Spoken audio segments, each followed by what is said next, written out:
Hello, everyone, and welcome to the Canadian Race Relations Foundation annual public meeting. Before we begin, I would like to let everyone know that simultaneous French translation can be accessed by clicking the globe interpretation on the bottom right of your screen. Before we proceed, I would like to ask Elder Bob Watts, a senior fellow with the First Peoples Group, for the first words of the event. The words before all, so that we can open up in a good way. Elder Bob Watts, thank you kindly for joining us today. Over to you. Oh, thank you for this kind invitation. It's really good to be with you. I have a little smudge going here, and this is sage. And so I'm just trying to send this smudge out to all of you. We talk about trying to start our meetings in the very, very best way possible. And one of the things that as Indigenous people, many of us do is to use medicine, in this case, sage, to try to create that positive and peaceful and loving atmosphere for us to be able to do the work that we're engaged in. So I send this smudge to all of you and ask that you receive this in the manner in which it's intended, with that great love and kindness and goodness, so that you can do the work that you need to do in that spirit. And I'm standing here in Ottawa, and we got every season possible going all at the same time. But one of the things that has just happened in the last little while is we've had a lot of thunder and lightning. And in my tradition, when we hear that thunder, we think about our ancestors. So I just offer some of this smudge to all of you as we think about our ancestors and ask for the help from our ancestors for the work that we're doing. And to say to Miigwech, Nyo, Goa, thank you, merci, for this beautiful path that they've laid out for all of us to be able to walk. And so to acknowledge our ancestors and all the work they did and suffering that they did, so that we can have the life that we have. And in turn, that we do our work to prepare a really positive path for our children and our grandchildren and future generations. That's our work, is to clear that path and lay that really good foundation of love and kindness as a human family, so that we can work together in the very best way possible. So I send those thoughts out to you. I send gratitude for this day, gratitude for the Creator for allowing us to get together in this fashion and to do the work that we've been asked to do. So for all those things, I'm just send love and gratitude to each and every one of you, and ask that you have a really good meeting and bring your very, very best self forward. Bring your highest self forward to the work that you're embarking on and doing. And so with that, I just say Miigwech and Yahweh, and I'll put this smudge out, and I'll see you at the end of the meeting. I'll look forward to hearing your deliberations. Thank you. Well, thank you, Elder Bob Watts, for your opening. You have helped center and ground us and open our minds to reflection. And personally, to my experience as a settler, your words of wisdom always help remind me and strengthen my connections with Canada, the people of Canada, and my ancestors, as well as the purpose of my work and our work. Thank you. My name is Teresa Wupa, and I'm the chairperson of the board of directors at the foundation.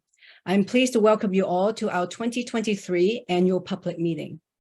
I'm coming to you from the traditional territories of the Blackfoot Confederacy, Siksika, Kainai, Piikani, the Tsuut'ina, the Stoney Nakoda nations, the Métis Nation Region 3, and all people who make their homes in the Treaty 7 region of Southern Alberta. It is my great privilege to recognize all of our board directors who guide the work of CRF. Anne-Marie Pham from Alberta, Arthur Mickey from Manitoba, Dakota Kochi from Quebec, Danny Asaf from Ontario, Emily Nicholas from Quebec, Manju Varma from New Brunswick, Nancy Rosenfeld from Quebec, Orlando Bowen from Ontario, Rahana Patel from Ontario, Roy Pogotsowski from Saskatchewan, Sophia Ali from Manitoba. I would also like to take a moment to thank Giamacca Mongo and Raymond Tynes, whose board terms ended, for their wonderful contributions. This foundation plays a crucial role in facilitating efforts to address equity, diversity, and inclusion across Canada.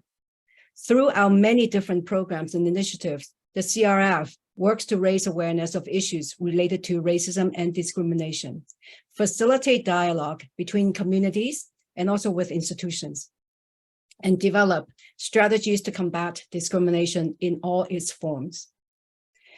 The work accomplished by the foundation is essential in building a more equitable and just society, where all individuals are valued and respected, regardless of their race, ethnicity, or background.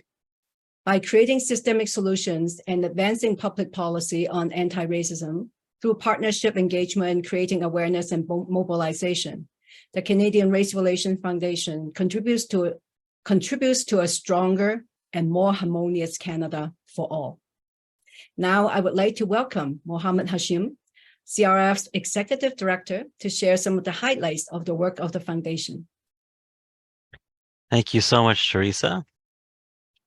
I think there's a slide deck coming that will be shared as well.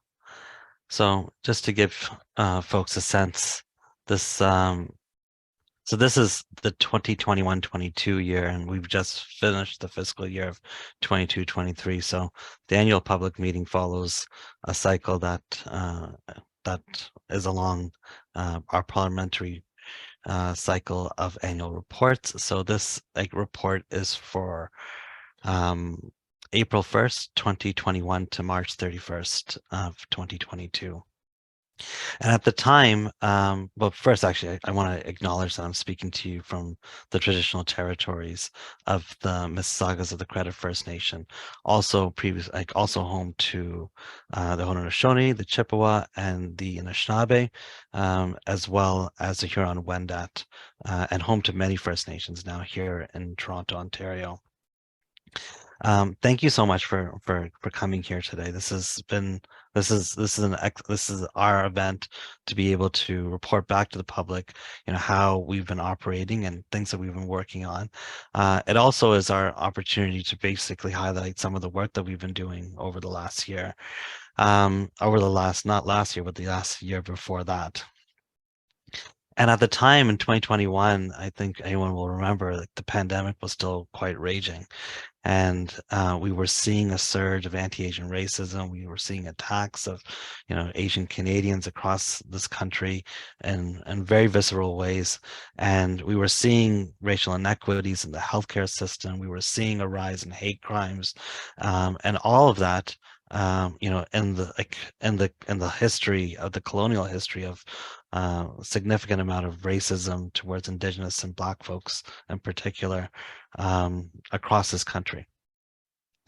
And so the work that we've done over here is to help educate and to expand the country's understanding of issues that we saw were important that year. It was also the very first year that we received appropriations from the federal government. Up until before this fiscal year, the CRF had existed strictly on the proceeds of its endowment, which was created at its inception of the organization, and which gave us a little bit of money to be able to operate. But since then, when I first started, there was 5 people, and now there's 27 people that work across this country from coast to coast to coast. And so we've been able to grow the organization because of this institutional funding. Next slide, please. Part of one of our biggest programs that we ran in 2021-22 was our National Anti-Racism Fund. When we put out the call, we received 586 applications. There were 2 streams. There was a project stream, and then there was an event and youth stream. So there was 586 applications for projects, and the total ask the community had asked for was $59 million. We only had $2.1 million to give out that year, which we did, and 39 projects. And we did so in, I believe, every province and territory, except for maybe Yukon and that initial funding. We received 86 applications for events and youth programming. We were only able to fund 3 that fiscal year, but we rolled over much of those applications the following year and funded many of them from there on. In total, over the last year or 2 years, $3.9 million has been given through the National Anti-Racism Fund to communities across this country. This is something that the organization had never done before this fiscal year. We and at that scale, we had given out smaller grants, but not at that scale. In terms of our research agenda, there were 4 major reports that we had provided in 2021-22. The first one is where we had partnered with York University to do a survey on Blackness in Canada to help understand the depth of how anti-Black racism is experienced across the country in many different facets. And it's one of the most robust studies around understanding anti-Black racism that the country has seen. Particularly because the sample size of the people being asked those questions was significantly huge and done in a very thoughtful and methodical way that it gave us really robust data, particularly in terms of highlighting the need to do more work in the workplace, as 96% of Black employees had faced some type of racism over the last couple of years. That was a fact that we found from that survey. After the 2021 election, we looked at the election campaign platforms from different political parties, and we picked out some of the racial justice priorities that they had laid out, and we put them to a poll to see, what do Canadians think about how the next parliament should address racial justice. So we polled those results, and there was a number of different findings that we had that we forwarded to government to help them set their agenda in terms of what to look for to support. When we had the discovery, not so much discovery, but the discovery of the 215 bodies of young children in Kamloops, BC, we reached out to the Assembly of First Nations to say, how could we help? And they said, let's find out what Canadians across this country are feeling like right now. Who knew about this? Who didn't know about this? And here are some policy options that we think governments can respond to. And we worked with the AFN to create this poll and put this out there, which created a significant amount of interest in terms of having government understand that there is a high need for there to be recourse done from the government on issues around this, but also particularly in funding more ground penetrating radar funds to look for those who are in unmarked graves across this country. That was a policy that we had pushed with the AFN through the study. And the last thing we do is something that we've done every 2 years. In 2019 we did it, 2021 we did it, and this year in 2023 we'll do it again, is the Race Relations in Canada survey, which is just a snapshot across this country of how trends are looking like across Canada to different communities impacting race. There was a focus on this one more so about health inequities, because we knew that the pandemic was not equal to everybody. We wanted to highlight how that was shaping out. And that survey will be done again this year as well. One of our big public policy pushes, this is the next slide, is on hate crimes. In March 2023, we formulated and we signed terms of reference to create a national task force that we co-chair with the RCMP. This includes police forces from across this country, and we're looking at creating national standards around the policing of hate crimes, which is a really complicated issue, but one that we think deserves a high level of investment, because we know that when the systems don't help or are able to help people to seek justice, then those, like, the faith in the systems, and that not just that system, but in all systems, goes away. And we think that in order to make sure that people and victims are supported, that the systems need to change, and it's not necessarily the victims that need to do things differently. So this is our work towards improving this environment, and we've been working with this group of police and investigators and crown prosecutors and statisticians from across this country to develop that. And we launched this task force at the first hate crimes conference that we held with the Globe and Mail in March 2023.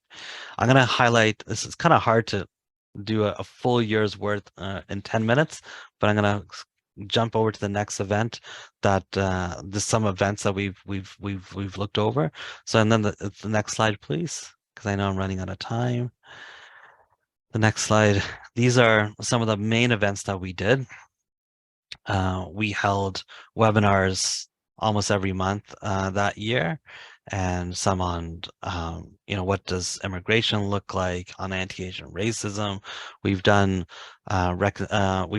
awareness around residential schools. Now I think we've done 7 tours of the Mohawk Residential School because people don't know about it still, and people want to understand what are the impacts of residential schools. So we've partnered with the Mohawk with the former Mohawk Residential School that is now a museum and education center to bring these webinars to life. And we've done a number of different other events that, including Jewish Heritage Month and Islamic Heritage Month and the Racial Justice Summit and on Black History Month. We've done events throughout the year. And next slide is our exhibit. This exhibit is a legacy of Lillian Ma, my predecessor, who had the vision to create this exhibit that would travel the country to and science centers and museums to be able for kids to be able to interact with this exhibit in order for them to be able to understand what racism looks like. And so far it's been incredibly successful. We launched it at the Canadian Museum of Human Rights, and now I think it's traveled to 5 different locations across its country, and hundreds of thousands of people have visited it. A quick highlight of the CRF in the news, according to our media monitoring, we appeared in 3,150 articles and news clippings in 2021. We've had international mentions. And then our work on Block Hate, which was a campaign that we launched in collaboration with the YWCA Canada in order to increase the awareness around online hate, also received significant amount of attention. And I'll stop there, and I know there's a question and answer period at the end, and I'm happy to take questions then. But thank you for giving me the time to be able to highlight a fraction of the work that we did in that year.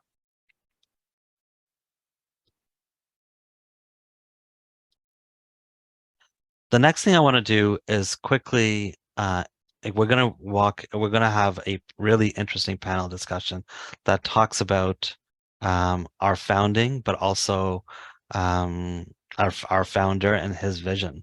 So Art Mickey has been one of the main instigators of creating the CRF. And so we put together a bit of a video that talked about the legacy of the creation of the foundation. This year is our 25th year anniversary, and Art has been there since the beginning, and there's going to be a panel discussion afterwards. So in order to lead into the panel, we thought we'd give you a bit of a flavor of where we came from, just so you know how we've developed to frame the conversation later. So Savika, can you please play the video, and I'll hop off the screen. Thank you very much. Canada prides itself on its diversity and its multiculturalism. Yet our history is full of examples where it has fallen devastatingly short of those ideals. Remembering the oppressions and atrocities committed against racialized communities is one step towards ensuring we address their lasting impacts and make sure they are never repeated. Yet, systemic racism, bias, and hate keep showing up. Racialized communities often face disproportionate impacts of the COVID-19 pandemic. Indigenous communities continue to discover unmarked graves of children who attended residential schools. Minority communities are facing increasing hate on and offline. the need for anti-racism work has never been greater. The Canadian Race Relations Foundation plays an important role in that work. It was born out of one of this country's most tragic events, the forcible expulsion and confinement of Japanese Canadians during the Second World War. It's a chapter in Canada's history that cannot be forgotten. After the bombing of Pearl Harbor, the government labeled Japanese Canadians enemy aliens. Over 21,000 citizens were taken from their homes and forced into prisoner of war camps, sugar beet farms, and internment camps across Canada. Their homes and possessions were sold without consent, and families received little to no compensation. Conditions in the camps were abysmal. Overcrowding was common, and the dilapidated housing offered no winter protection. In the wintertime, there was only a wood stove. The bathroom and everything was all outside. In the wintertime, my mother had to bring the snow in the house and melt it. Lina Hayakawa, sent to a sugar beet farm in Manitoba at 11 years old. Even after the war, Japanese Canadians were barred from returning to British Columbia's coast until 1949. The National Japanese Canadian Citizens Association formed in 1947, renamed the NAJC in 1980. It represented groups across Canada. The association fought tirelessly to get adequate compensation for the reprehensible treatment inflicted on Japanese Canadians by the federal government. In 1988, almost 40 years after families were forcibly interned, and years of work from Japanese Canadian activists and community allies, Prime Minister Mulroney acknowledged past wrongs and apologized to Japanese Canadians. The Japanese-Canadian Redress Agreement awarded payments to survivors and funds that were matched by the Japanese-Canadian community towards the creation of the Canadian Race Relations Foundation, a national crown corporation dedicated to promoting an inclusive, equitable Canada for all. Today, the CRRF works with communities across Canada to empower racialized people to challenge the policies that harm them. It provides funding to anti-racist organizations, and it brings communities together to help ensure Canada does better by the people who call this country home. It's up to all of us to hold our society accountable so that we never repeat the mistakes of our past.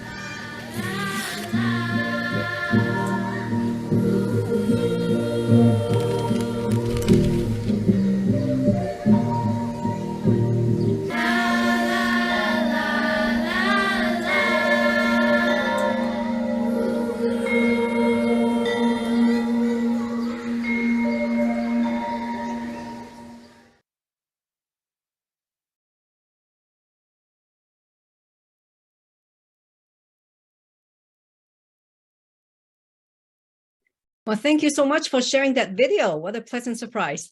It's a great review of the CRF history and commitment. I would like to now introduce Emily and Art, who will share some perspectives with us in an informal discussion. A bit of introduction of our two panelists. Emily Nicholas is a prominent author, activist, and academic based in Quebec, who has dedicated her career to promoting diversity and combating discrimination. She is a co-founder of Quebec Inclusive, a movement that actively unites citizens against racism and social exclusion. As a board member of the Canadian Race Relations Foundation, she brings her expertise and passion to the organization's efforts to promote racial equality and fosters a more inclusive society in Canada. Her contributions to the CRF's initiatives have been invaluable in creating a more equitable and just Canada for all. Art Mickey is a distinguished Japanese-Canadian activist, educator, and community leader, particularly known for his work in addressing the rights of Japanese Canadians. As a former president of the National Association of Japanese Canadians and a board member of the Canadian Race Relations Foundation, he has made significant contributions to promoting cross-cultural understanding and combating discrimination in Canada. His leadership and advocacy have been instrumental in shaping the CRF's initiatives and programs. Please welcome them both. Thank you so much for that warm welcome, Teresa, and good afternoon, everyone. It's a pleasure to be here with you. Good afternoon, Art. Do you hear me? Is your mic open?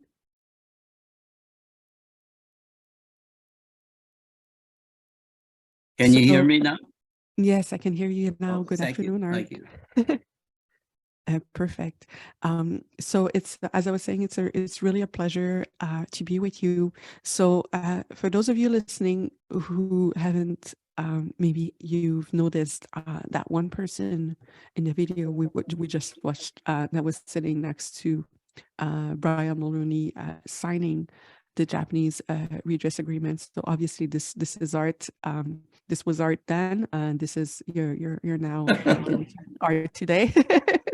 Art, you know, when we present the CRF, even sometimes in one sentence, we say, okay, we're born out of the Japanese Canadian redress agreement, but there's actually so much in that sentence. It's just a loaded thing to unpack. Maybe I can start asking you, how did that agreement ever, first of all, came to be, and then what role you played in making that happen? Well, thank you, Emily. First of all, I'm in Winnipeg right now, so I'd like to acknowledge that we are on Treaty 1 territory, the traditional territory of the Anishinaabe Cree, Dakota, Oji-Cree, and Dene peoples, and the homeland of the Métis Nation. In reference to your question, I think the video was excellent in giving a background of the experience of Japanese Canadians. I'd like to just maybe extend on that. I guess one of the reasons that the government removed the Japanese from the West Coast was they claimed it was for security reasons. But as we discovered in the government documents that followed, that revealed a different story. Both the RCMP and the Canadian Army both recommended to Cabinet that this action was not necessary. But basically, it was lobbying from BC government officials that resulted in the removal of the Japanese from the West Coast. I want to also let you know that the BC government just in 2022 acknowledged the role that they had played and have issued an apology to our community as well as financial supports. It was back in '84 that the NAJC officially undertook a redress campaign to have the government of Canada review the War Measures Act, or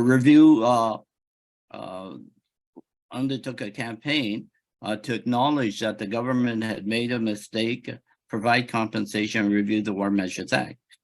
After 4 years of negotiation with the government, on September 22nd, 1988, Prime Minister Mulroney acknowledged the past wrongs inflicted upon our community and then apologized to our community. The agreement gave individual compensation and community fund and establishment of the Canadian Race Relations Foundation. I became president of NAJC in 1984, and that's when we passed a resolution to seek redress from the Canadian government. I was the main spokesman during the redress campaign and participated in all meetings with government officials. During the time, we faced 4 separate ministers of multiculturalism. And I remember in 1987, our third minister, David Crombie, issued an ultimatum to us. Either we accept the government's proposal of a community fund and apology, or negotiations are over. At that point, he said, that's a final offer, take it or leave it. We walked away. And it was at that point the NAJC had to reestablish their priority in terms of how do we proceed now. And we decided to establish a coalition for Japanese Canadian redress and to make it a Canadian human rights issue. And that way we drew in Canadians from all walks of life to support us. We engaged the support of unions, the churches, organizations across Canada, and in the end resulted in a big rally in Ottawa. And I think for us, that was a turning point of the redress movement, because shortly after that rally, the Prime Minister's office, through Minister at that time, Jerry Weiner, requested that we continue or we reopen negotiations, which we did. And by April or by August of that year, 1988, we had resolved the issue, but the announcement was held until September 22nd. And I think there were several factors that led to it. One is that in the United States, similar things happened to Japanese Americans where they were put into concentration camps. And the government there in 1988 acknowledged that it was wrong, and they offered individual compensation of $20,000 to those victims. And for us, the biggest difficulty was the government to acknowledge or to accept the notion of individual compensation. That seemed to be the sticking points throughout the whole negotiation. Yeah. Sorry, so the And Americans those are essentially some set of a the things that- precedent. Yeah. Okay. And it became a precedent. So that's, Right. and also at that time, there's a change in the government cabinet, and the Prime Minister became more open to reopening the discussion. And there was an election coming up for him as well. And I remember when he first got elected, he promised, or he indicated that if he were in power, he would compensate Japanese Canadians. And so we held him to that word all the way through the 4 years. And so these are things that led up to it. So you named already a lot of different elements. The fact that you needed civil society mobilization beyond the Japanese Canadian community to make it happen.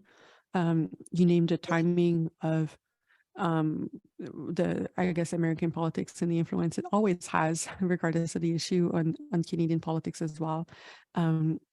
Is there any large obstacle that you had to overcome beyond those that we already named, that you think, this was also another turning point for this campaign, something that made it much harder? I remember I've heard you, for example, speak before to the issue of proving what was lost during that internment, and how, if you want the Canadian government to pay up, essentially they need to be able to have a number of how much was lost.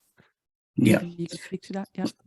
Well, yeah, I guess there were a number of obstacles. I think the first main obstacle was to get our community on side. In fact, there's a lot of resistance within our own community to even seek compensation.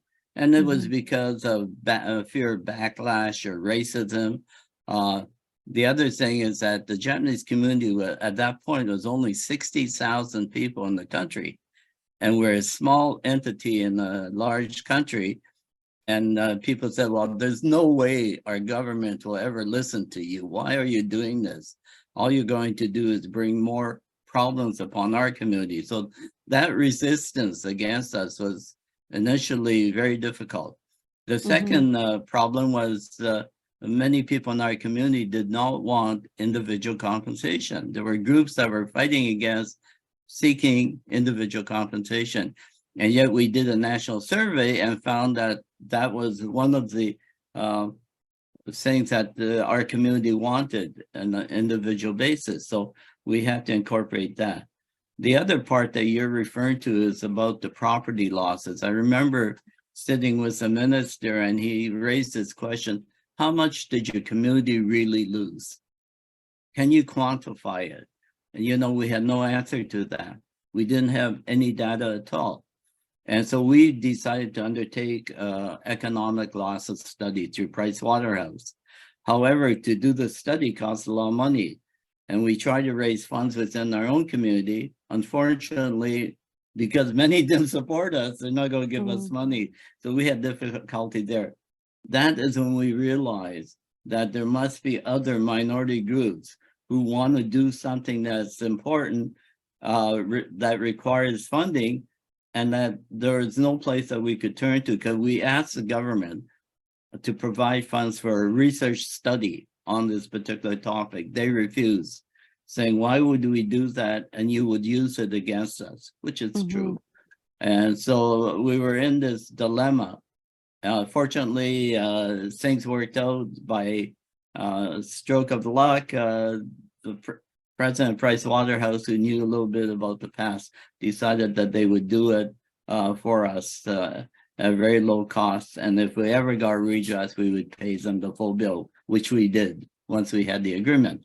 But that was one of the issues that was very difficult for us, because once we got that data, I know that even the editorial boards across the country and their newspapers would use that information to justify the importance of doing redress, to recognize that Japanese Canadians are wrong. I do want to mention those are the obstacles, but I think our strongest assets were the people in the media. We had very strong support throughout the whole campaign by editorial boards, by individual reporters, by CBC with their programs. And also the other part that we were fortunate that both opposition parties supported us.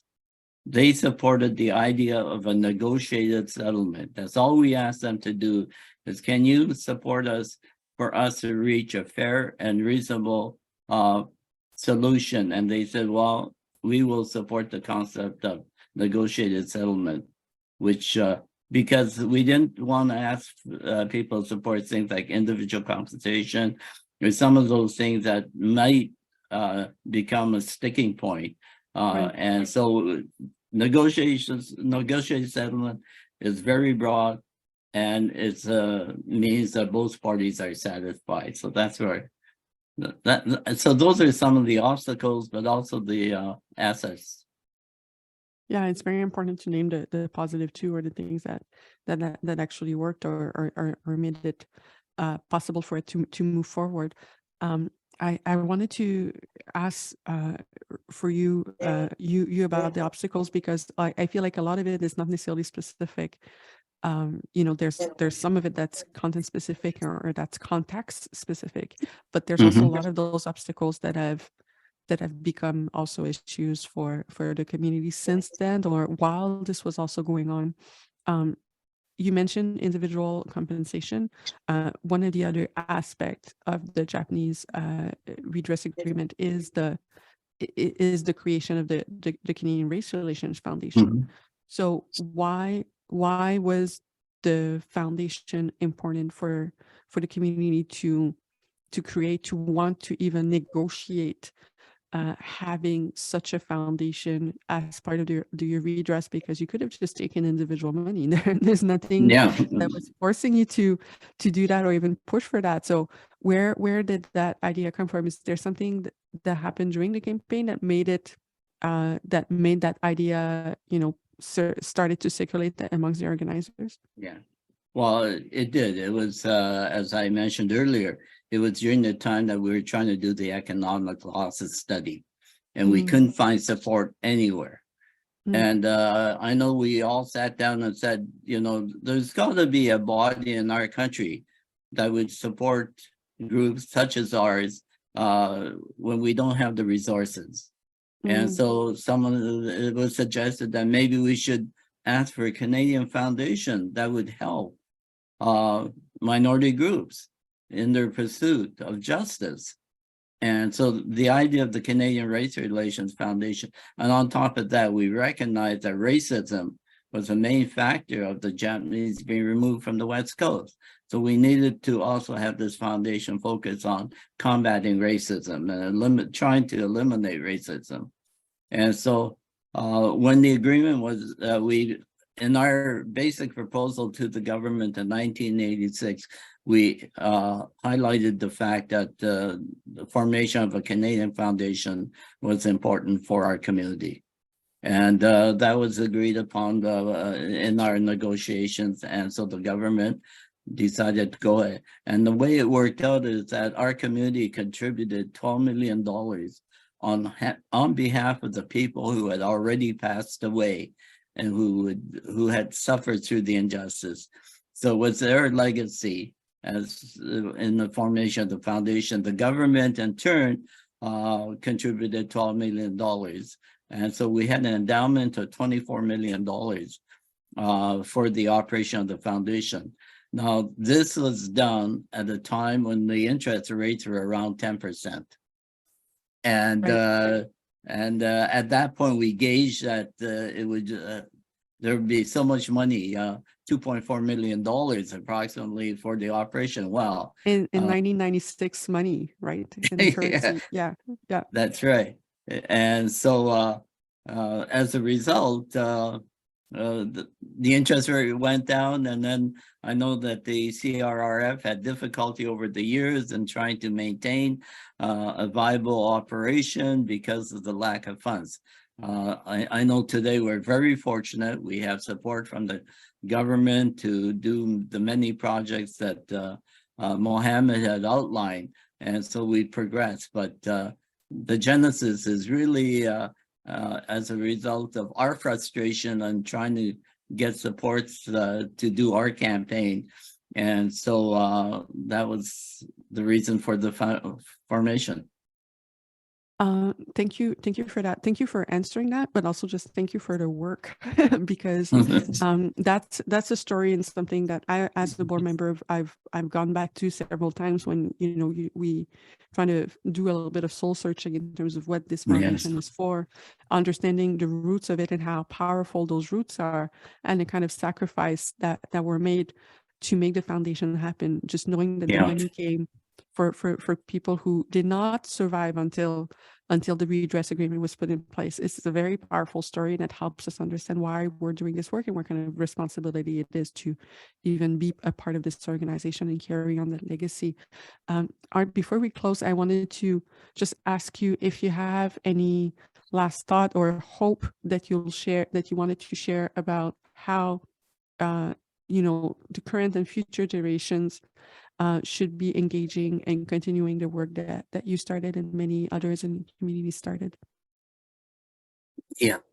Well, thank you, Emily. I know that I'm very hopeful that our younger generation will be more acclimatized to the importance of combating racism. I think our young people are more mobile in the sense of having experiences across the world. And I think it's those experiences that allows them to have a better understanding of the benefits that we have today here in our country. We don't, if we think too insular, then there isn't much movement. But I think I'm very hopeful that our young people today, and even through their own societal experiences, they live in a very multicultural. I visit the schools now, and it's so mixed. It's so very multicultural. When I went to school, I was one of the few Asians in a population of 1,000 people. That's not the case today. And so kids are being brought up in a different kind of milieu. And I think all of that is going to contribute. I know in my community, most of our children, our grandchildren, our relatives are mostly all of mixed backgrounds, which means that they're a blend of all kinds of, and hopefully that kind of situation will make them better understanding of the importance of combating racism. Because they do have the experiences of not only their own community, but other people's communities. So in that sense, I'm very optimistic. Thank you And for like you too, Emily. I have to mention, Emily, I met you when you, wow, I met you very early when you first came on the board, and I yes, was 6 always years ago impressed now. Yeah. by the way you pursued the issues. So you're a good Thank you. example. Thank you so much, Art. Thank you so much. I think we could have continued this conversation for a really long time, but thank you for everything that you've managed to share in such a short amount of time. And it's been truly my pleasure and an honor to have this conversation with you. Madam Chair, I'm gonna give you back the floor. Thank you. Thank you, Art. Yeah, bye. Thank you, Emily and Art, for the very insightful chat.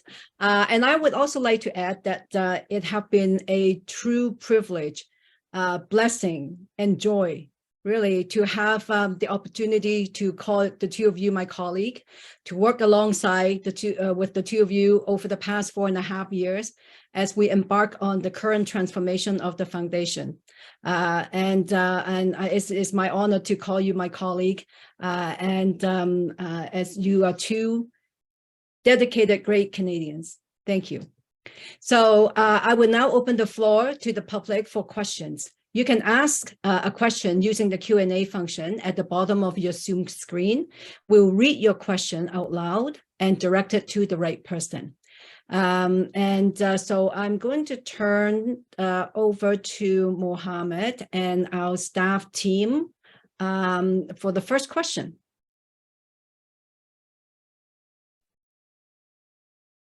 Thank you. Go ahead, oh. Johanna. Yeah. Hopping in to read out the first question. We don't have a lot of time, so we're likely going to be able to answer 3 questions. If there is time additional.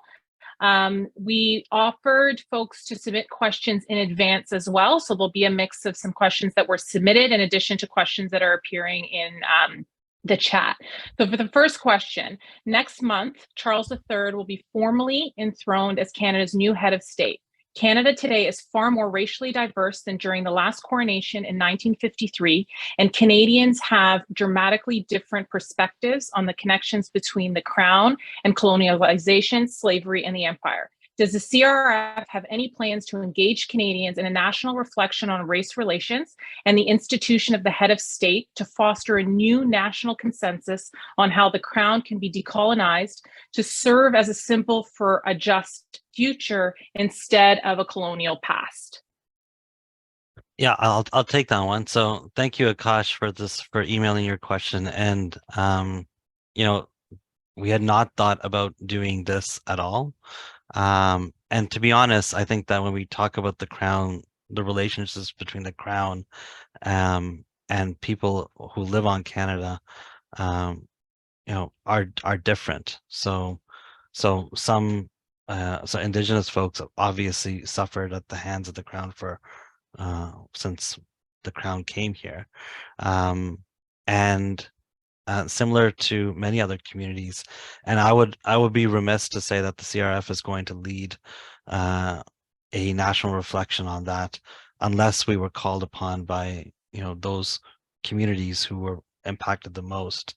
So at this point, I wouldn't say that as part of our plan, but also it's a complicated question. Obviously, we are part of a federal government that is aligned with the Crown, and therefore there's a necessity to be able to, or there's a desire to some to figure out what decolonization looks like, and that could be a place that we may lean into.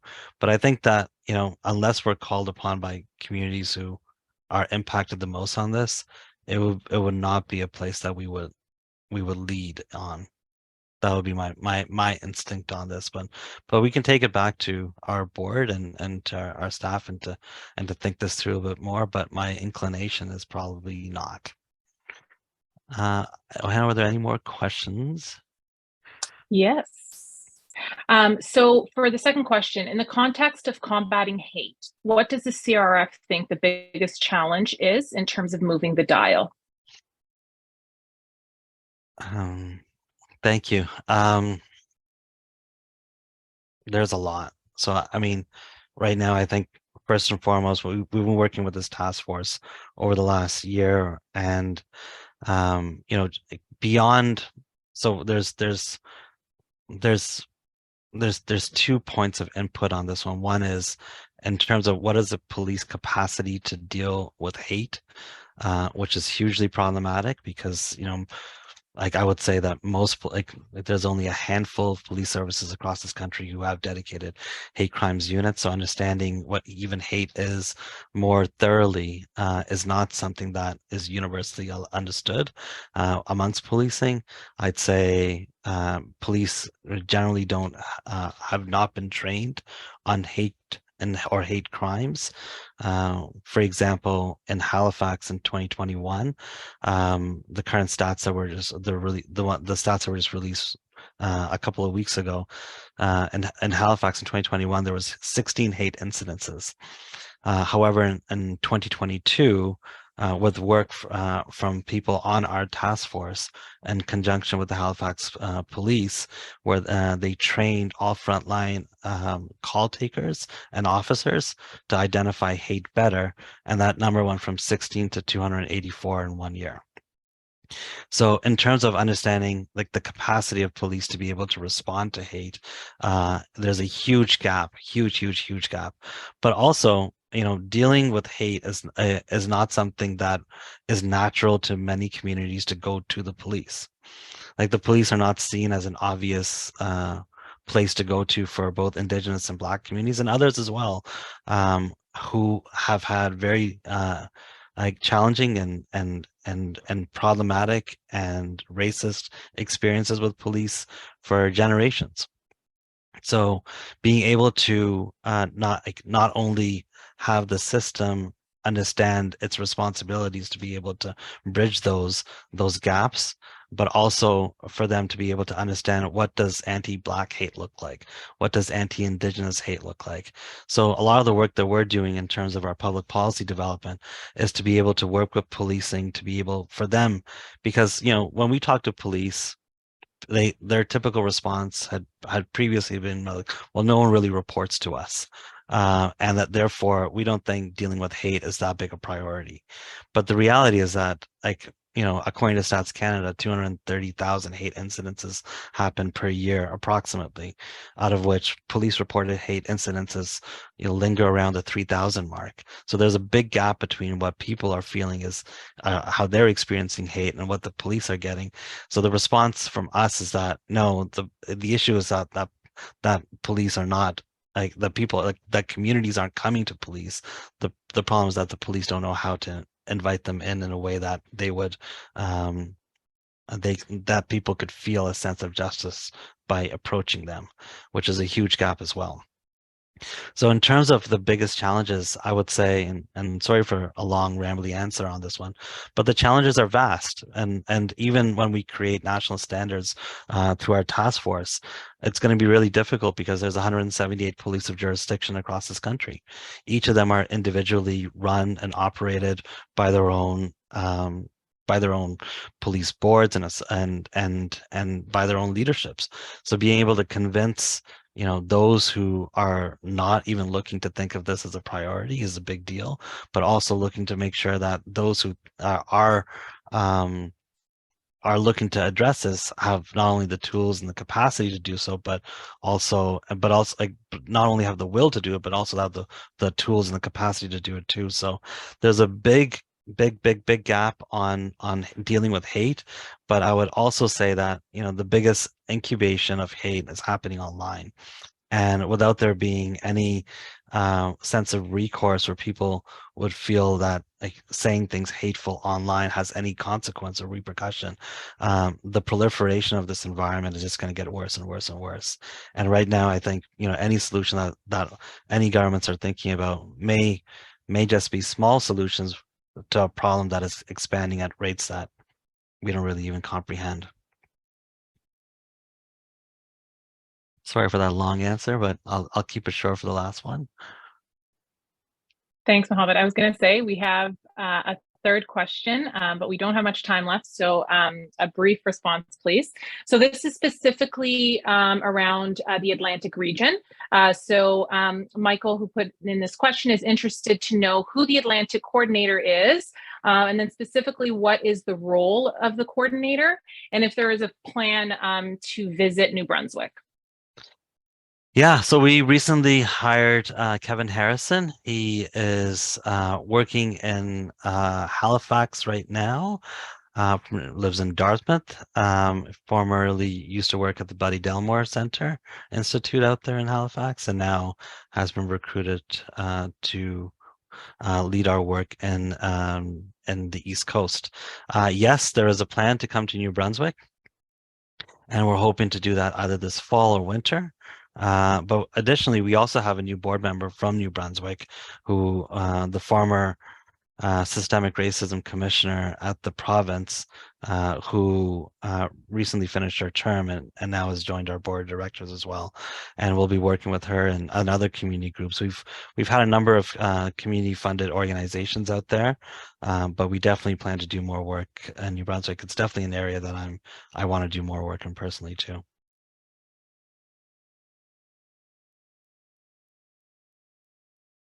Thank you. Well, thank you. Thank you all for your questions. Now we are reaching the end of our annual public meeting. And in closing, we want to express our sincere gratitude to all those who joined us today. Your presence and engagement demonstrate the shared commitment we have towards creating a more equitable and just society for all Canadians. We're inspired by the passion and dedication of our staff, volunteers, partners, and supporters who have worked tirelessly to promote our mission. So as we move forward, we all continue to build on our successes and work together towards achieving our vision of a Canada where all individuals are valued and respected, regardless of their race or ethnicity. Thank you once again for your support, and we look forward to continuing this journey together. We hope to see you all at our future events. Please be sure to follow us on social media and to sign up for our newsletter.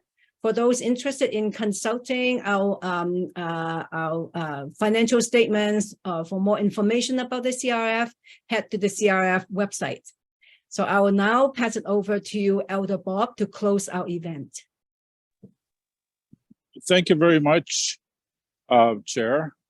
I just want to commend all of you who participated in this meeting. I've been to a lot of annual meetings. This is like the best one ever. I love the documentary that was shared and Art Mickey and his comments.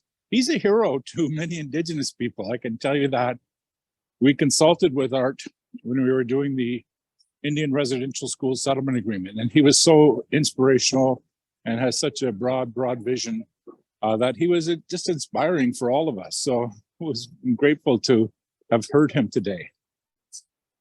What I'd say in closing, what we talk about in a lot of our communities is that we've come together around this council fire, and we don't want that fire to go out. We're just going to lower the fire and keep that fire burning so that if we need it, we can come back to it at a moment's notice, and that it would continue to give us light and guidance and warmth, all those things that have been generated through this meeting today. And that we'd also ask that all that goodness from this meeting, that love and that kindness, that it be spread through all of creation.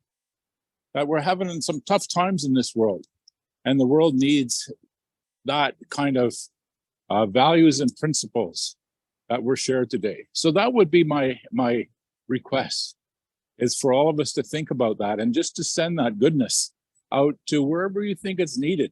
But let's make this world a better world just by virtue of having come together here today and continue to work on that. So once again, Chimigwech, for being allowed to be in your circle. I just wish you, all of you, safe travels and much love and kindness as we continue this journey together. Chimigwech, Nyawagoa, thank you, merci.